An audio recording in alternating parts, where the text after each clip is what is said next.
alguns já me disseram isso, quando eu comecei esse trabalho, de que, espera aí, é o seguinte, de fato, a sua experiência é extraordinária, você tem trabalho realizado, tem serviço mostrado, mas a pesquisa está baixa, né, de intenção de voto no seu nome. Então, vamos ir direto. Como eu estou fazendo com outros temas, vamos direto nesse também, que é o tema político e, mais importante ainda, eleitoral, né? Vamos começar com um dado concreto. Eu mandei fazer pesquisas quantitativas que mostram o seguinte: a percentagem de brasileiros que, de fato, têm informações suficientes, ou julgam ter informações suficientes para decidir se votarão ou não em mim, é um pouco acima de 4% da população. Mas do total, um pouco mais de entre 1 e 2, atualmente, manifesta a intenção de voto para mim como candidato a presidente da República. Se nós olharmos como percentual daqueles que já têm informação, isso é impressionante, de 40% a 50% de intenção de voto. A campanha eleitoral na televisão, ela permite transmitir essa informação para todos os brasileiros em grande escala. É uma das características da legislação brasileira. Agora restringe muito a divulgação. Aqui eu posso falar, todos falamos, etc., está aberto. Mas eu não posso ir na televisão e ter um espaço de tempo na televisão para divulgar os meus projetos. Posso dar uma entrevista, mas assim mesmo é muito restrito. Então, na campanha eleitoral, por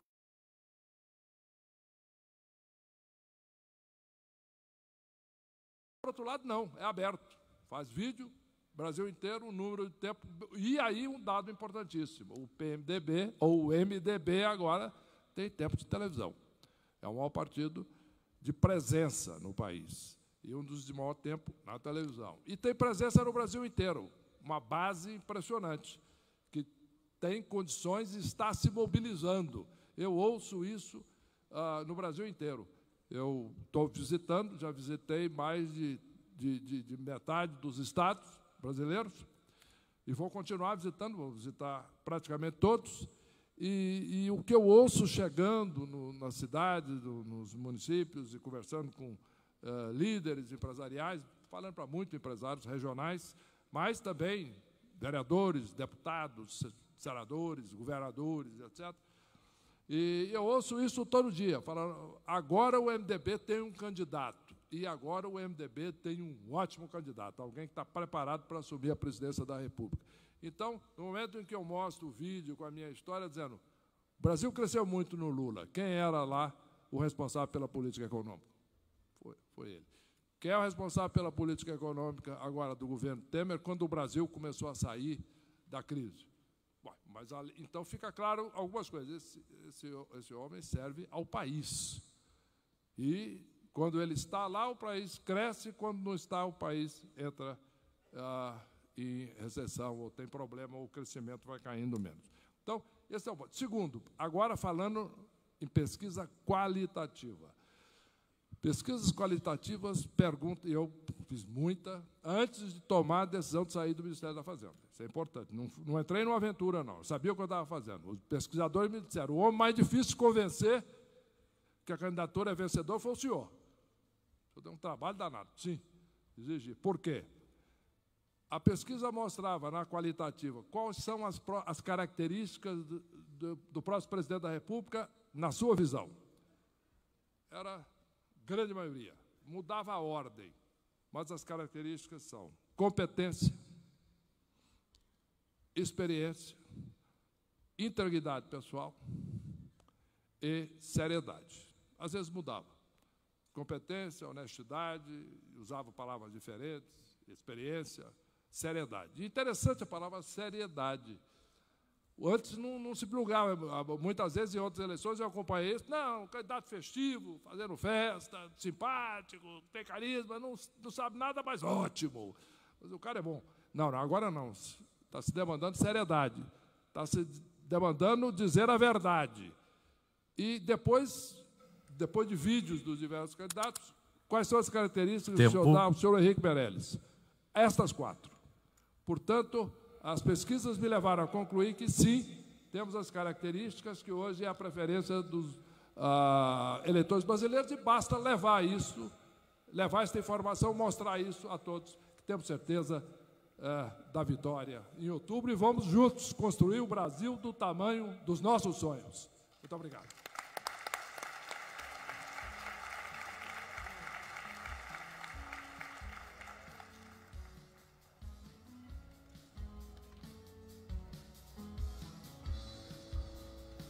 O candidato Henrique Meirelles irá se dirigir para a entrevista coletiva de imprensa que ocorrerá no salão anexo a esse auditório.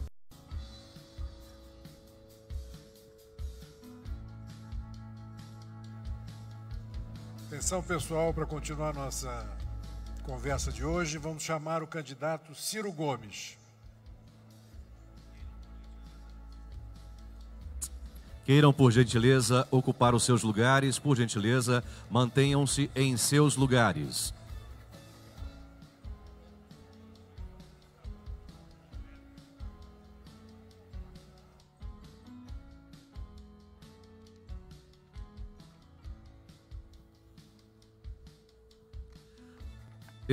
Por gentileza, permaneçam em seus lugares. O pré-candidato Ciro Gomes já se encontra no palco.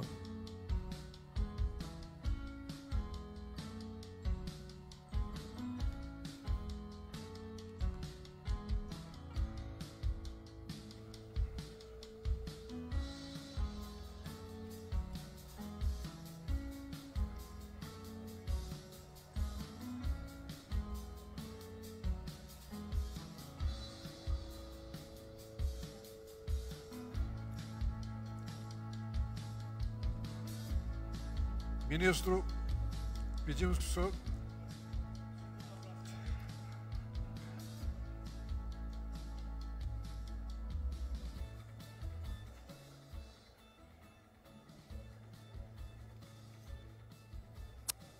Por gentileza, queiram se assentar.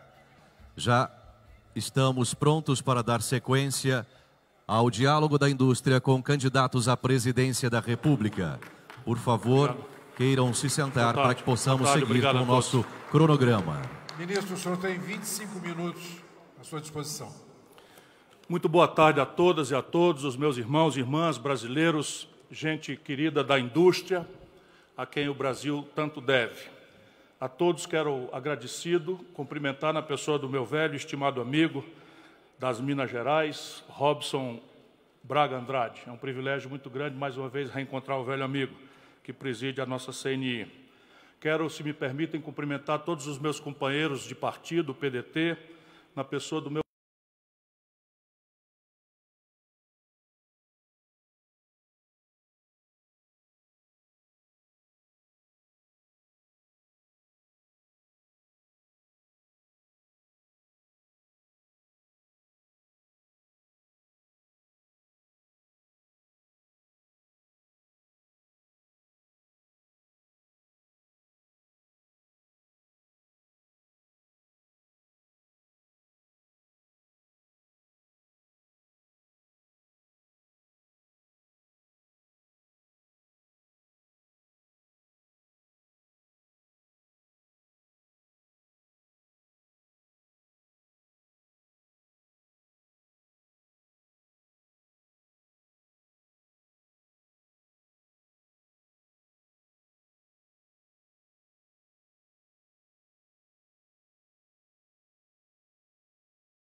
nós atingimos mais de 50 milhões de nacionais, 13 milhões e 700 mil desempregados e 32 milhões e 200 mil brasileiros empurrados para viver na informalidade, o que é crítico em qualquer dimensão, mas especialmente se nós lembrarmos que o Brasil não ganha mais produtividade, que o Brasil não tem como financiar nenhum modelo de previdência, cuja lógica seja a incidência sobre folha de pagamento, portanto, mercado formal, com 32 milhões e 200 mil pessoas na informalidade.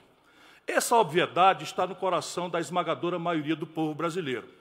Entretanto, o que fazer para mudar isso parece ser a grave tarefa que o debate deveria ajudar a aclarar para a nossa gente, tão sofrida, tão machucada por uma crise de diversos ângulos.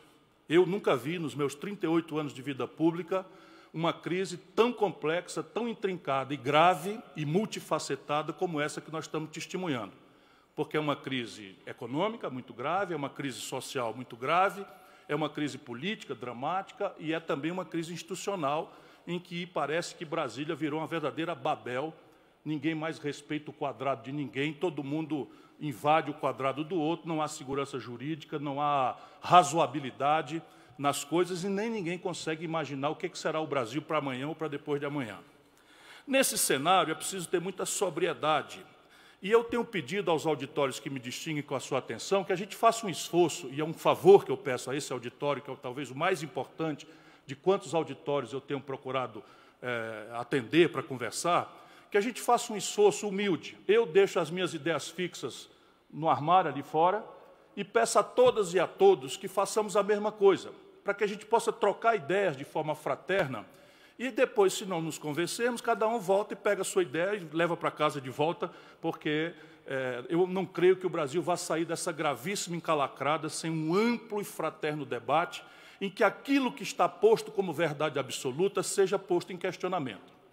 De onde vem essa minha convicção? Reparem bem, em 1980, e essa indústria sabe tão gravemente como eu, ou mais gravemente como eu, em 1980, 1/3 da riqueza nacional brasileira, do PIB, eram extraídos da indústria.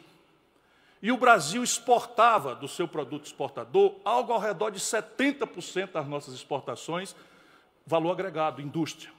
Pois bem, 1980, sob o ponto de vista de um tempo nacional, de um tempo histórico, é ontem. Hoje, se nós já forçarmos uma mão para certos setores que não agregam valor, mas são chamados de indústria, a indústria de transformação brasileira está reduzida a pífios 11% da nossa riqueza. Em termos absolutos, e isso é só para demonstrar que o Brasil precisa mudar, em termos absolutos, em 1980, o produto industrial brasileiro era a soma do produto industrial da China, da Coreia do Sul, da Malásia, de Singapura e do Vietnã, os celebrados tigres asiáticos, e ainda sobrava um tanto.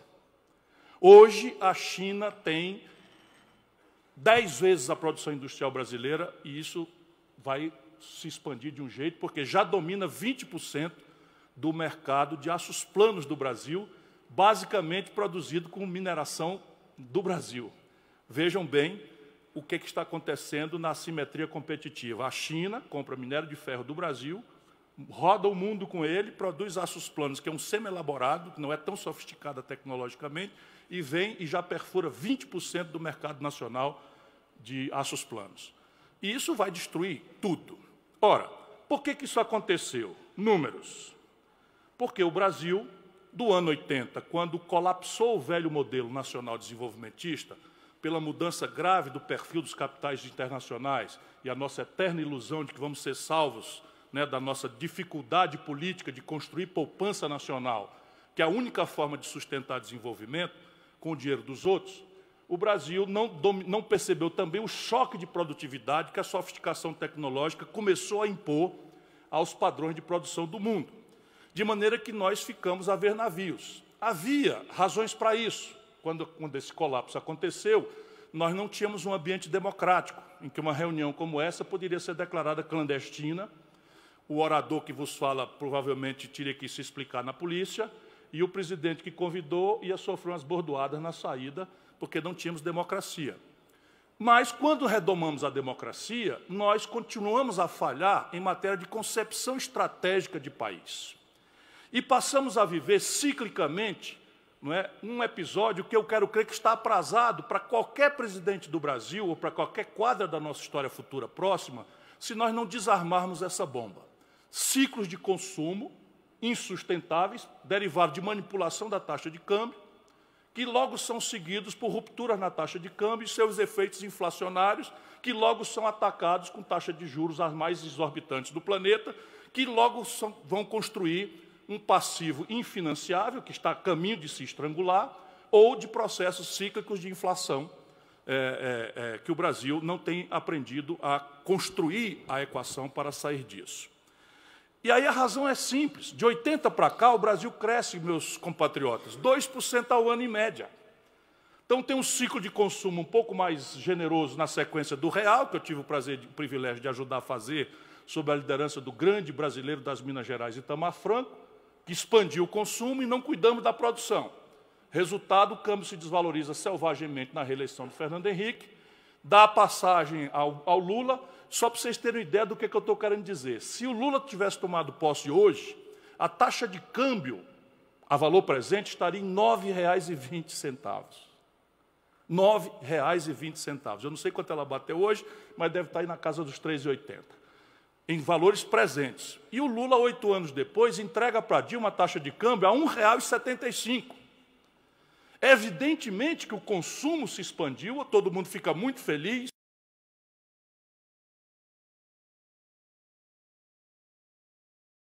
Desenvolvimento. E o resultado prático repete o filme do Fernando Henrique com a Dilma. Por que não quebra com o Lula? Porque o ciclo de preços de commodities, excepcionalmente altos, puxado pela China, financiou de forma insustentável aquele ciclo, aquele boom de consumo. Os números são impressionantes. Quando a Dilma toma posse, nós estávamos vendendo uma tonelada de minério de ferro por $190. Quando a Dilma é derrubada, nós estamos vendendo a mesma tonelada por 38. Quando a Dilma toma posse, nós estamos vendendo um barril de petróleo por $110. Quando ela é derrubada, nós estamos vendendo o mesmo barril por 30. Só para dar exemplo prático do desequilíbrio estrutural que é o padrão. Hoje está nos jornais o número de que o país, ensaiando este pífio e manipulação estatística de 1%, 1,5%, olhe lá, na melhor hipótese, 2% de crescimento sobre uma queda de 9%, a saldo de balança comercial já caiu 17%. Consultem agora, hoje, com essa brincadeira, com 35% de capacidade instalada, ociosos na indústria brasileira, só o fato da gente crescer ao redor de 1,5% já derrubou o saldo da balança comercial de 17% nesse semestre. E vai virar simplesmente se o país cresce tal nível de 2%. Por quê? Porque não temos estrutura produtiva para isso, porque o Brasil optou por esses ciclos populistas de consumismo que não se sustenta no tempo e a repercussão é esse filme inglório. De maneira que nós chegamos ao tempo de hoje. Eu estou muito angustiado com o tempo, mas estou dando grande importância a esse nosso encontro. O Brasil precisa desse encontro entre seu estamento político preservado, da denúncia avassaladora de corrupção, e daqueles que produzem no país. Nós não vamos sair desse atoleiro sem esse amplo diálogo. E aí, repare bem, qual é o problema concreto do hoje? Hoje o Brasil está proibido de crescer por 3 fatores, nenhum dos tais o mercado sozinho tem potência, capacidade de resolver.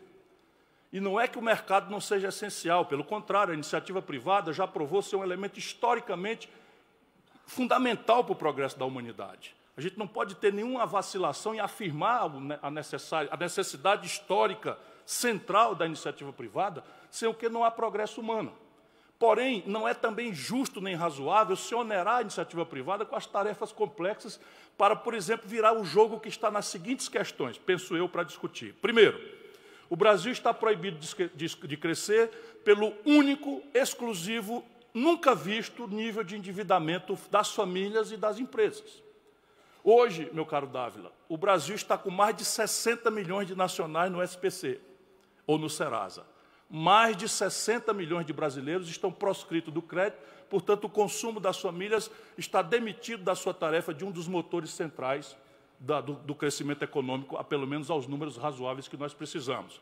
O endividamento empresarial, temos estudado isso, já são 2 trilhões o débito consolidado das empresas brasileiras, 600 bilhões de reais dos quais caminhando aceleradamente para crédito de recuperação duvidosa.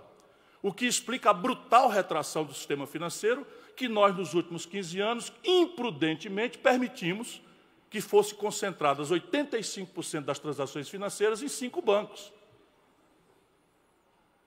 Eu faço uma paradinha aqui, porque isto tudo aqui são as pistas do que precisamos fazer para resolver essa equação. Segundo, o colapso fiscal brasileiro não é trivial.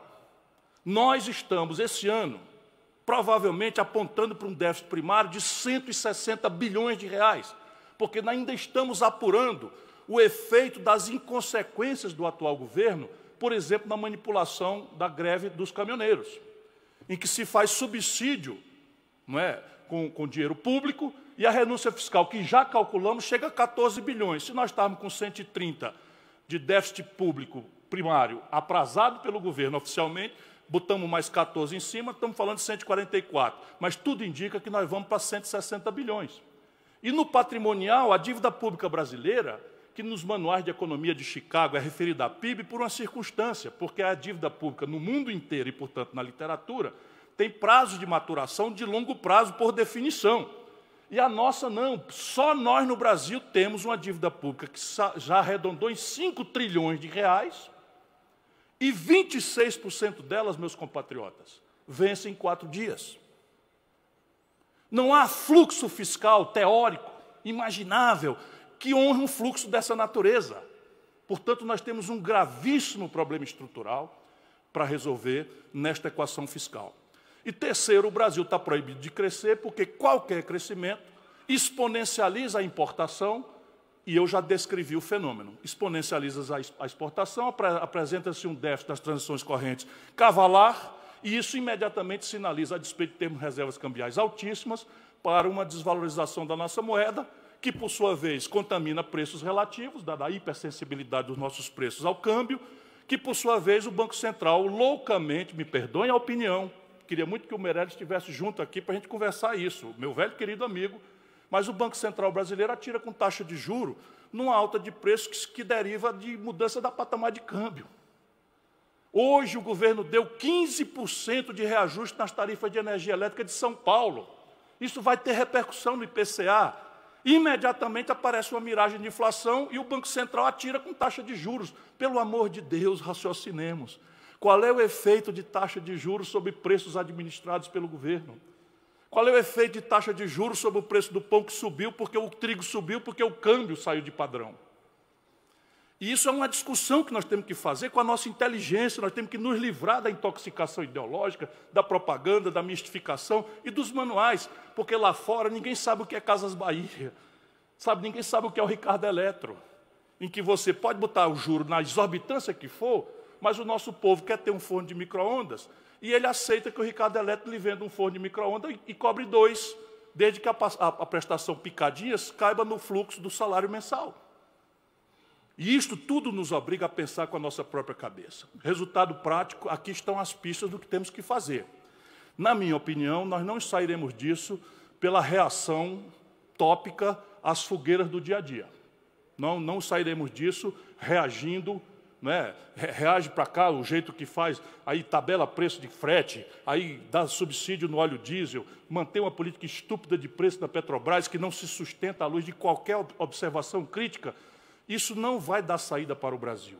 É completa mistificação que nós estamos virando o jogo. Não estamos, nós estamos afundando estrategicamente como país, como nação.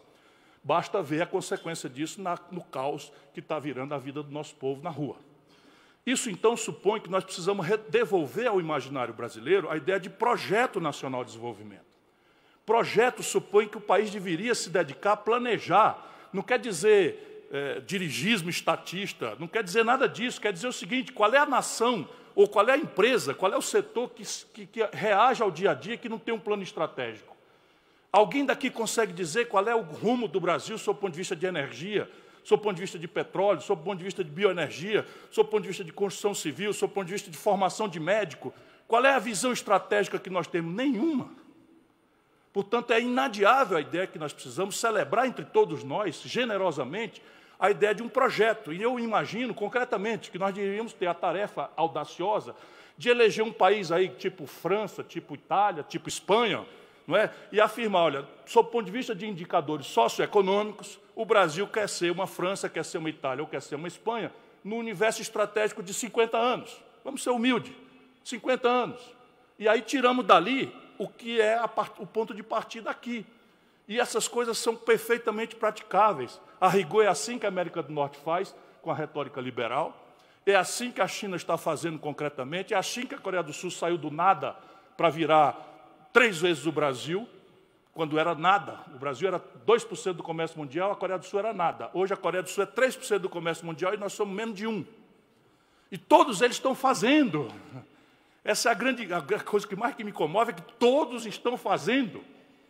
O Trump está discutindo com a Angela Merkel taxa de câmbio. E aqui estão as pistas das diretrizes desse projeto nacional. Ele tem que ter 3 tarefas de fundo. A primeira, entrarmos numa dinâmica de elevação da formação bruta de capital doméstico. Ao contrário do mito, não é o espontaneísmo individualista que gera alto nível de formação bruta de capital. São arranjos institucionais que a política faz ou deixa de fazer. Faz bem feito ou faz mal feito. Trata-se, na prática, de como se desenha o sistema previdenciário, como se desenha o sistema tributário, como se organiza o mercado de capitais, que tipo de perfil o capital tem, não só em custo, mas em personalidade. Por exemplo, quantos fundos de venture capital relevantes há no Brasil? Ou seja, como imaginar que nós vamos inovar financiados a 52% de juro ao ano? Essa é a taxa de juro média, dados oficiais da FEBRABAN. Qual é o nível, qual é a atividade econômica real que remunera 52%? O crédito dirigido no Brasil custa 9%. Já há um custo pesado de subsídio. E eu vejo certos companheiros aí disputando a presidência da República, aí elege um economista para ser espantalho, para acalmar o mercado, e o economista acha que subsídio é uma impertinência abusiva, que tem que ser revogada. E o candidato repete essas coisas. Sabe o que isso quer dizer? Destruir o agronegócio em 12 meses. O subsídio ao crédito rural no Brasil custa 160 bilhões de reais públicos ao ano. Sabe o que isso quer dizer? O que eles estão fazendo? Descapitalizar o BNDES e encerrar a TJLP que eu criei ainda como ministro da Fazenda. Como financiar infraestrutura? Como financiar infraestrutura? Ou qual é o país do mundo que fez infraestrutura sem o Estado? Volto a dizer, não precisa ser o Estado diretamente, não. Aqui tem 1000 caminhos, concessões, enfim, mil caminhos, mas, no mínimo, crédito compatível com esse tipo de atividade. Porque se eu invisto numa ferrovia, numa hidrovia, numa rodovia, o meu prazo médio de amortização tem que ser diferente de você fazer o financiamento do crédito popular, que tem demanda exorbitante. Isso é uma evidência que todos nós dominamos, mas quando entra para o debate geral do país, a gente parece abandonar nossa observação empírica, que a nossa inteligência mostra, para ficar replicando ideias exóticas que são do...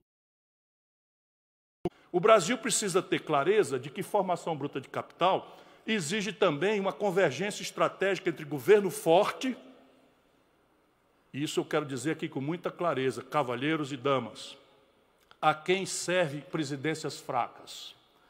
Estou falando do seu ponto de vista democrático.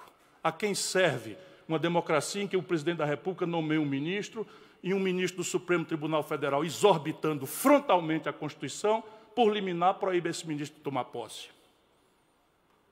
Vamos ter clareza, o judiciário brasileiro precisa voltar para o seu quadrado. O Ministério Público brasileiro precisa voltar para o seu quadrado, onde são muito relevantes a qualidade da democracia de um país como o nosso. Portanto, restaurar a autoridade do poder político democrático é uma das graves tarefas. E nós precisamos fazer isso como o mundo faz, associando um governo forte, democraticamente falando, com um empresariado forte, energizado, convergente com o consenso desenvolvimentista que celebrarmos. E, por fim, nós precisamos fazer uma aposta de investir em gente. Isso tudo são as tarefas de fundo e a tarefa de gente. Isso tudo são as tarefas de fundo e a tarefa de partida. Como resolver uma equação dessa natureza num Congresso que tende a ser reativo a um presidente reformista? Eu proponho 3 atenuantes para essa lógica de impasse e um fusível, com o que terminarei e me submeterei com muita honra e prazer aos seus questionamentos. Primeiro, propor antes, para que a eleição não seja mais ao modo caudilhesco de ser do deixa que eu chuto, do pai da pobreza, porque isso já fez muito mal ao Brasil. Nós precisamos eleger alguém que tenha biografia, que tenha experiência, que tenha vida limpa, mas, mais do que tudo, nós precisamos eleger ideias, propostas que tenham força no povo, e esse conteúdo plebiscitário atenua a distância entre um presidente que quer reformar e um Congresso que tende naturalmente a reagir, porque as novidades sempre são assustadoras. O conservadorismo é que não assusta. Segundo, desde o general Dutra, todos os presidentes da República eleitos no Brasil se elegeram por minorias no Congresso. E todos, sem exceção de nenhum, tiveram poderes quase imperiais nos 6 primeiros meses a um ano. Portanto, o tempo da reforma são os 6 primeiros meses. E não precisa ser o primeiro dia, são os 6 primeiros meses mesmo, para que você coloque em debates, tire os sustos, tire os medos, saia de qualquer selvageria de ruptura de contrato, qualquer coisa de maluquice, e convirja a sociedade organizada, o empresariado, os trabalhadores, a universidade, a legislação internacional comparada, e façamos isso acontecer em 6 meses, e isso é o tempo em que o poder imperial, quase, do presidente da República é simplesmente um dado da nossa realidade histórica. Terceiro, em toda tragédia há um lado bom. Nesse momento, a Federação Brasileira está quebrada. 17 dos 27 estados brasileiros e mais de 60% dos municípios estão fora dos limites prudenciais da Lei de Responsabilidade Fiscal. Os municípios, só para vocês terem uma ideia, estão recebendo, em termos reais, hoje, de receita, o que recebiam em 2012, meu caro Robson. Os municípios, e a eles foram impostas novidades, tipo piso salarial do magistério nacional, piso nacional de salário para os agentes comunitários de saúde, e, em cima dos prefeitos, um jovem do Ministério Público determinando que ele faça isso e aquilo, judicializando remédios de alto custo, enfim, uma barafunda é o que está acontecendo, uma anarquia generalizada no nosso país. Portanto, este momento apanha a sociedade civil brasileira pela sua representação preservada dos escândalos que derrubaram Brasília. O poder político de Brasília está desmoralizado, perdeu a capacidade de liderar.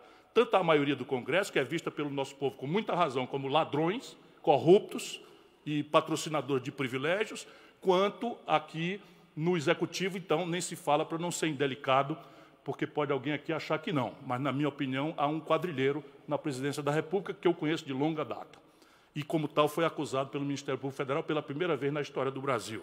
E essa é a sensação do nosso povo. Portanto, o poder político que não está desmoralizado está na federação, nos governadores e nos prefeitos. Aqui está o caminho para a gente fazer um grande entendimento de uma reforma fiscal em troca de um redesenho do Pacto Federativo, protegendo a Presidência da República dessa crônica de fisiologia, de clientelismo, de aliciamento, né, de políticos salafrários para ocupar cargos relevantíssimos do governo ou das suas estatais, como é o episódio recente da Petrobras. Isto permite claramente que o Brasil saia dessa lógica de impasse em que nós estamos desde Fernando Henrique até aqui, pela mesma prática. E, por fim, acredito que só remanescerá de conflito a Previdência. E aí é preciso que nós experimentemos chamar o nosso povo diretamente a discutir isso. Por quê? Porque na Previdência Social, vamos ter clareza, 2% dos beneficiários levam 25% de todo o benefício. Este é o ponto. Quem são? Basicamente os juízes e procuradores e os políticos. Alguém daqui acredita na ingenuidade de que algum dia os políticos vão mudar isso? Nem aqui, nem na Suécia, nem na Dinamarca, nem na Noruega. Tempo, candidato. Termino agora. Então, precisamos mandar isso à deliberação de um plebiscito e de um referendo. No mais, agradecendo a atenção de todos, me perdoem a intensidade das palavras, mas eu vim aqui, não foi procurar simpatia, foi buscar confiança. Muito obrigado a todos. Muito obrigado ao candidato Ciro Gomes. Seguindo a dinâmica do diálogo da indústria com candidatos à presidência da República, promovido pelo CNI, Confederação Nacional da Indústria, teremos agora as perguntas dos empresários. Convido o senhor José Ricardo Roriz Coelho, presidente em exercício da Federação das Indústrias do Estado de São Paulo, para a sua pergunta. O candidato terá 5 minutos para a resposta. Boa tarde, presidente Robson. Boa tarde, candidato Ciro Gomes. Roberto Agra, jornalista, boa tarde a todos. Candidato, é o seguinte, no dia 29 de maio, segundo o jornal Estado de São Paulo, em entrevista que o senhor concedeu ao jornal Estado de São Paulo, o senhor teria dito que iria revogar a reforma trabalhista no seu primeiro dia de governo, né? E no nosso entendimento, a reforma trabalhista foi um grande avanço né, no sentido de modernizar a legislação, que já era bastante antiga, e inclusive de privilegiar as negociações coletivas sem interferência do governo. Então, eu gostaria de saber do senhor se realmente a posição é essa, né, e por que o senhor tem essa posição. Bom, eu agradeço a oportunidade, porque eu nunca me reconheço nos jornais. Quando eu leio os jornais, qualquer coisa sobre mim, eu não me reconheço. Eu sou esse monstrengo aí, como se eu não fosse ex-ministro da Fazenda, ex-governador do 8º Estado brasileiro, ex-prefeito da 5ª cidade brasileira, ex-deputado federal, ex-deputado estadual. Não tenho um dia de déficit da minha carreira. Está ali o Fernando Macedo, que eu quero saudar também, cearense. Enquanto o Brasil se desindustrializa, o Ceará está se hiperindustrializando. Transformei o Ceará no principal polo de exportação de calçados do Brasil.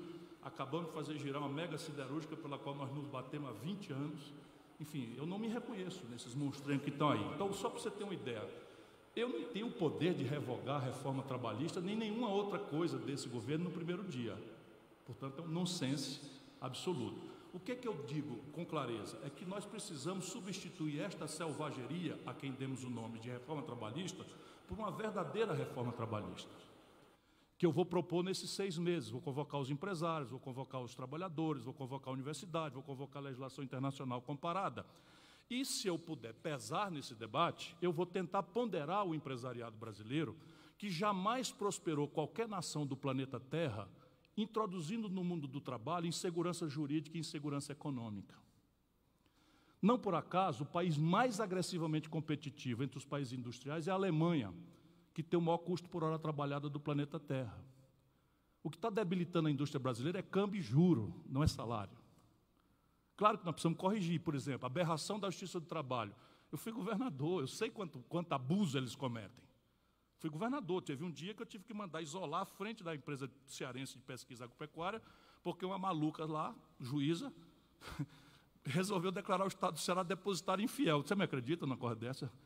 Ou seja, o Ceará, de repente, passou a ser uma entidade que ia fugir do Brasil, que ia se evadir, ou torrar o patrimônio, e ela declarou o Ceará depositário infiel. Você imagina um negócio desse para um professor de direito como eu. Então, não se preocupe com isso. Eu vou proteger, quanto possível, na diretriz que eu der ao debate, mas o meu compromisso com as centrais sindicais é trazer essa bola de volta para o meio de campo. Até lá, nós não vamos mudar nada. Nós vamos fazer um debate de 6 meses. Pois é, vai ser assim mesmo. Pois é, vai ser assim mesmo. Se quiserem um presidente fraco, escolham um desses que conversam fiado aqui para vocês. Não, é assim que vai ser. Ponto final. Outra pergunta. Meu compromisso é com o mundo que produz e trabalha. Vamos para o próximo empresário, a próxima pergunta. Senhor José Carlos Rodrigues Martins, presidente da Câmara Brasileira da Indústria da Construção, CBIC. Boa tarde, presidente Robson. Boa tarde, candidato Ciro Gomes. Muito prazer em estar aqui hoje. Represento a construção civil. Muito se falou nesse evento hoje na palavra confiança. Sabe, eu acho que isso é um ponto básico que todo mundo falou. O senhor falou muito em formação bruta de capital. Nós representamos 50% da formação bruta de capital. Nós, nessa crise, já perdemos 1/3 da nossa força de trabalho. Saímos de 3 milhões e 300 mil trabalhadores para 2 milhões e 200. E a palavra confiança é vital. Aí, candidato, eu acho que o que externou aqui é o que eu queria lhe perguntar. Eu queria lhe perguntar o seguinte, por exemplo, como que nós damos credibilidade para o investimento privado, porque se sabe que o investimento público já venceu, não tem mais espaço para ele. O investimento público, eu vou lhe dar um número. Em 2014, o PAC desembolsou 64 bilhões. Antes da greve dos caminhoneiros, que corta o orçamento 2019, tinha caído para 17. 64 para 17. Ninguém jogou dinheiro fora, foi feito muita coisa parou, porque faltou dinheiro, está parado hoje. Então, não vemos outra forma que não seja via uma parceria do setor público com o setor privado, que você vai poder cobrir esse buraco aí, no mínimo de 47, e tanto mais a gente precisa. Mas a minha pergunta é, e eu acho que isto a gente externa fácil, porque credibilidade é confiança e relação, sabe? E tem 2 pontos aqui básicos. Primeiro, reforma da Previdência. Qual a sua reforma que dê credibilidade a esse povo que está nessa sala, que efetivamente vai funcionar? Segundo, todos nós sofremos no nosso dia a dia o problema relativo ao Ministério Público, licenciamento ambiental, a parte trabalhista, tributária, ambiental, toda essa parafernália que se criou no Brasil por trás de uma pseudo-democracia, e que hoje nós pagamos um preço muito alto. A democracia brasileira paga um preço alto por ser ineficiente. Então, a pergunta é, como o que faz? Porque nós somos do dia a dia, somos do pragmatismo, e às vezes o que a gente escuta de todos, eu vou fazer. Mas o como, a nossa preocupação é com o como. Eu acho que esta coisa da reforma, que o povo se manifestou agora, sobre a trabalhista, passa por isso. Mas o que diabo que é isso? O que nós estamos fazendo? O que nós queremos fazer? Como é que nós vamos transformar esse Brasil? Eu também, desculpe, mas eu também sou um pouco de sangue quente. Aqui queria lhe dizer, sabe, candidato, que eu queria ser muito firme. Como que a gente vai fazer isso que está sendo falado? Esse é o ponto. Como é que a gente resolve isso? Obrigado pela sua paciência. Eu volto a dizer, eu não tenho essa desculpa de sangue quente, não.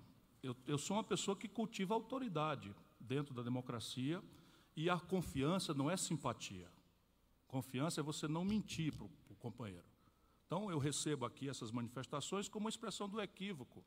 Bem intencionado, não duvido nenhum, equívoco. As pessoas imaginarem que vai ter capitalismo sem consumo de massa, o consumo de massa se afirma na renda do povo. Se não tem capitalismo sem consumo de massa, e não tem consumo de massa sem renda do povo. Isto é uma obviedade. A China acaba de passar o Brasil por custo por hora trabalhada. Isso é uma grande bobagem, porque nós estamos deixando de barato um juro estúpido como esse que nós temos. Não há vaias para isso. O Meirelles estava aqui, eu estava ouvindo o concorrente ali, não. Eu estava ouvindo o concorrente ali na coisa. O Meirelles parece que não estava em Marte, quando o Brasil concentrou 85%, aí vem falar em fintech. Concentrou 85% na mão dele, presidente do Banco Central com Lula, e eu contra. O Ceará, meu companheiro Robson, tinha 5 bancos quando eu era ministro da Fazenda, em 94. A carga tributária brasileira, quando eu fui ministro, cavalheiros e damas, especialmente os que me homenagearam aí com essa... Não sei, tudo bem, respeito, faz parte, tal, mas repare bem, a carga tributária era 27% do PIB. Com o Fernando Henrique passou para 36,5%. A dívida pública com o Itamar, comigo, que tive o maior superávit primário da história do Brasil, vão no Google. 5,2% do PIB foi o superávit primário no ano 94. Eu, ministro da Fazenda, ano eleitoral, e o do último trimestre, que é o ano que se mais gasta tradicionalmente no Brasil, vamos ver quem fez o maior superávit. Eu comprei a dívida mobiliária do Ceará com 20 anos de antecedência no seu vencimento, porque trabalhava com o maior superávit primário do Brasil, nunca repetido por ninguém. Então, eu tenho uma certa autoridade para tratar os assuntos e olhar as coisas com um olho complexo. Vejam bem, 50 milhões de compatriotas nossos estão vivendo o pão que o diabo amassou, na informalidade e no desemprego. O Brasil tem quase 1 milhão de senhoras que fizeram uma mamografia, que é um exame barato, descobriram um nódulo no seio e estão aguardando em 3 anos, em média, para fazer a punção, para saber se aquilo é um câncer ou não. Cavalheiros, vamos botar a mão na cabeça, vamos pensar um pouquinho no coração. Né? Só ganhar dinheiro é uma coisa importante, mas a gente tem um povo para alimentar. Nós temos uma gente para dar oportunidade, para ter dignidade, para trabalhar. E eu vou servir essa gente. A única forma de servir essa gente é fazer o Brasil que produz ser prestigiado. Só eu estou falando que vou ajustar a taxa de câmbio para organizar a competitividade sistêmica da economia brasileira. E tome pancada. Só eu estou falando que vou fazer uma reforma tributária que simplifica os tributos e que tira a tributação dos mais pobres e da classe média, da tributação indireta, para agravar mais progressivamente a retenção especulativa de propriedade e capital. O modelo previdenciário, meu companheiro, é assim. Todo mundo sabe, e nós ficamos nos enganando uns aos outros, de que esse sistema que está aí é irreformável. Por quê? Porque nós, a Argentina e a Venezuela, e neste assunto não são boas companhias, somos os únicos 3 países da América Latina que insistem no regime de repartição, que só funciona em regime de grande demografia jovem e com alta formalidade no mercado de trabalho, tudo que nós não temos mais. Portanto, esse sistema não é reformável, nós temos que botar outro sistema no lugar. Qual é? O sistema de capitalização. Qualquer teórico sabe que é o que nós temos que fazer. E aí, quando diz assim, mas e a transição? A pretexto da transição, nós vamos evitar o debate, eu resolvi, então, avançar na transição. E eu acho que é possível. Vou propor com detalhes, com os números, um regime de transição assentado em 3 pilares, em que o primeiro pilar será toda a renda previdenciária de não contribuintes, para dar transparência ao orçamento. Porque hoje, por exemplo, a Constituinte botou 10 milhões de trabalhadores rurais para dentro, sem contribuir. Qual é o calculatorial que sobrevive nisso? E é injusto que a gente bote o trabalhador rural para dentro? Não. Então, vamos fazer transparência. Tira isso da presidência e bota numa estratégia de extinção, porque é uma transição, a conta do Tesouro Nacional, que, afinal de contas, já é quem paga pelo financiamento do desequilíbrio da Previdência. Esse é o primeiro pilar. Todos os benefícios que não sejam de contribuintes serão pagos fora do orçamento da Previdência. Segundo pilar, um regime de repartição em transição, em que eu vou, dependendo da força política que eu conseguir, propor, alternativamente, 3 tetos para o futuro. Primeiro teto, R$ 3.000. Isso significa que o custo de transição é bem menor e o prazo da transição bem menor. Um teto intermediário de R$ 4.000 ou o teto de R$ 5.000 que está hoje aí, já foi absorvido, só que eu vou tentar unificar a previdência pública e privada nesse assunto. E só o último dado aqui, o último fator é de capitalização. Todo mundo sabe como funciona. Ao invés da geração atual trabalhar para financiar a geração passada, cada um vai contribuir agora para fazer a sua própria previdência em regime de capitalização, com as obrigações todas aí no caminho. Os números, na pior hipótese, são praticáveis. Incrementaria em 10% a dívida pública brasileira e você tem, por mágicas que o Brasil permite, só esse, eu posso descontar no próximo, pergunta, né? Só porque esse assunto é muito... Tem um crédito anterior, pois é. Então, repare, custaria 500 bilhões e nós temos 500 bilhões ouvindo a conversa nas reservas cambiais. Tempo, candidato. Nem precisa nessa proporção toda, mas atuarialmente, ou seja, do ponto de vista patrimonial, você tem como praticar uma mudança que sinaliza para o futuro com a sustentabilidade total do regime previdenciário para o futuro. E encerramos essa agonia de 4 em 4 anos, a gente tem que fazer uma nova reforma da Previdência num sistema que não é reformável. Obrigado, governador. Próxima pergunta. Muito obrigado ao candidato Ciro Gomes pela sua resposta. Vamos agora à pergunta de número 3, que é a pergunta da audiência. Também teremos 3 opções nessa questão. Farei a leitura. Logo após, os senhores terão 30 segundos para a escolha. Pergunta de número 3, opção A. O déficit do setor público vem acima de 2% do PIB desde 2014. A dívida total do setor público saiu de 50% do PIB em 2014 para cerca de 80% em 2018. Esse padrão é sustentável? Como reequilibrar as contas públicas diante de um orçamento composto majoritariamente por despesas obrigatórias? Opção B. A indústria 4.0, referência à 4ª Revolução Industrial, é considerada como a nova fronteira para a competitividade das empresas. Como avalia esse fenômeno? Qual o papel do governo no suporte a esta revolução? E opção C. Uma das grandes limitações das empresas brasileiras é o financiamento escasso e a custos elevados. Nossas taxas de juros são das mais elevadas do mundo. O que é preciso fazer para que as indústrias tenham acesso a maior volume de crédito e a custos menores? Quais são suas propostas? Senhores e senhoras terão 30 segundos para escolher A, B ou C. A vencedora será lida novamente e o candidato terá 5 minutos para a resposta. Podem votar.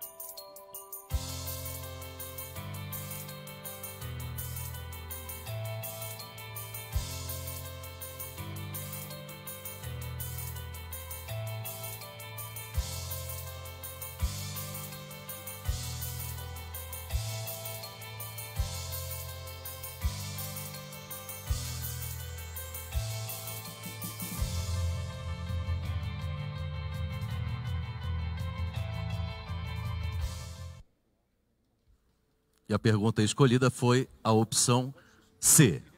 A opção C, repetindo a pergunta, candidato, uma das grandes limitações das empresas brasileiras é o financiamento escasso e a custos elevados. Nossas taxas de juros são das mais elevadas do mundo. O que é preciso fazer para que as indústrias tenham acesso a maior volume de crédito e a custos menores? Quais são as suas propostas? 5 minutos para a resposta. Para começar, nós precisamos desconcentrar, impor aqui um choque de capitalismo no setor financeiro brasileiro. Por quê? Porque nós permitimos, nos últimos 15 anos, contra a minha opinião, quantas vezes escrevi, quantas vezes reclamei, E as pessoas acham que é porque eu sou zangadinho, não sei o que, sangue quente. Não é nada disso, é que eu sou um estudioso, vivo dedicado ao Brasil a minha vida inteira. Então, você tem hoje a menor Selic nominal dos últimos 20 anos e a taxa de juro real em elevação na ponta. Por quê? Porque a inadimplência explodiu e eles estão gravando no setor mais formal e que está adimplente o ônus e uma brutal retração de crédito. Só tem um jeito. E aí, vejam bem, como o Brasil, de novo, tem sorte. Para a nossa grave surpresa, ou talvez dos senhores, mas não tanto minha, o Banco do Brasil e a Caixa Econômica participam dos jantares do oligopólio. Aí sim eu prometo, no primeiro dia o Banco do Brasil e a Caixa Econômica vão sair do oligopólio e vão começar a disputar cliente e share de mercado, descontando duplicata pela conta de custo de capital, mais a natural custos operacionais, mais uma rentabilidade em linha com o mundo. Isso quer dizer 0,75 para começar, contra um e-mail que tem hoje de desconto de duplicata ao mês, nós estamos falando aqui. Depois impor uma regulação das fintechs que não permita que o oligopólio tome conta. Então, as fintechs são a grande saída tecnológica. Lamentavelmente, aqui o risco é começarmos a internacionalizar o sistema financeiro, que eu não gostaria que acontecesse.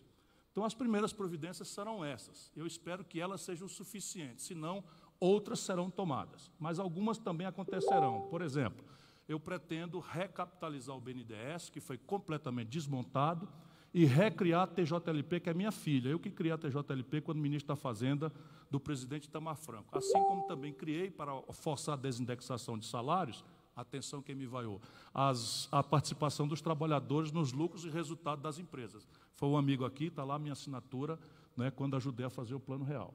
Portanto, eu estou absolutamente sensível, porque os dois preços centrais da economia que estão desindustrializando o Brasil são juro e taxa de câmbio. E eu vou agir pesadamente nesses dois preços centrais para devolver à indústria brasileira a capacidade de sobreviver e competir.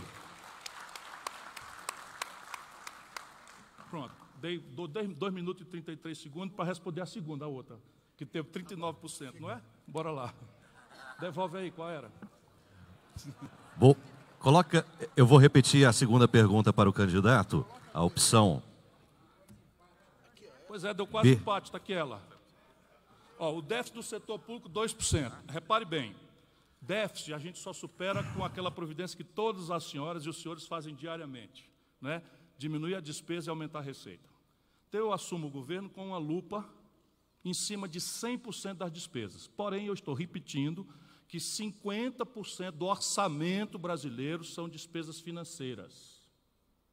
Eles querem me chamar de mentiroso. Então, repare, Secretaria do Tesouro... É Rose que está aqui? Rose de Freitas, meus cumprimentos. Fernando Macedo. Roberto Macedo está ali também, um abraço. Então, repare, 50% do orçamento brasileiro, despesa financeira, juro e rolagem de dívida. Isso é gasto corrente. É evidente que não cabe nenhuma brincadeira, nem aventura, nem calote, mas tem que estressar essa despesa. Segundo, 29% é previdência, com uma trava constitucional. Nenhuma lei retroage para mexer no privilégio do passado. Então, é preciso a gente trabalhar para o futuro, porque senão é simplesmente gastar capital político e o judiciário acaba anulando, porque eles são os grandes beneficiários dessas perversões todas, né? A média de gasto, a média de aposentadoria no setor privado, R$ 1.700. No setor público, chega a R$ 40 mil a aposentadoria. Então, eu teria direito a 3 pensões mensais vitalícias equivalentes a R$ 86 mil por mês. Ex-governador, ex-prefeito e ex-deputado. Só estou contando essa história agora porque eu sempre recusei receber, porque achava imoralidade para ter moral, né, para chegar em certos auditórios e poder falar de cabeça erguida. Nunca aceitei receber essa imoralidade. O Jair Bolsonaro recebe 5 do Exército, né? Cheio da moral, cheio da moral. Então, agora, isto só não é suficiente. O que é que resolve o problema do déficit de 2% do PIB, se tiver força política? 354 bilhões de renúncia fiscal.